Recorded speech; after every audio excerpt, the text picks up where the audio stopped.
করতে পারি, ইসলামিক কথা কিছুটা হলেও বলতে পারি।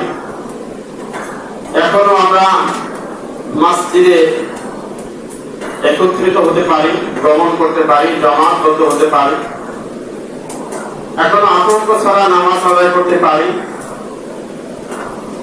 এই জন্য আল্লাহ তাআলার কাছে শুকরিয়া জানাই, আলহামদুলিল্লাহ। অসংখ্য দেশ রয়েছে, আপনারা দেখছেন ইতিহাসে, যে তারা শান্তিতে আল্লাহ তাআলার দ্বীন, ইসলাম, নামাজ, ইবাদত করবে, তা তাদের হয়। নামাজরত অবস্থায় মসজিদের উপরে বোমা, নামাজরত অবস্থায় আপনার প্রশাসনিক প্রস্তাব, অনেক কারণগুলো ইতিহাস আমরা দেখেছি, শুনেছি, তা তো গেছে, কিন্তু যা দেখেছি গাজায়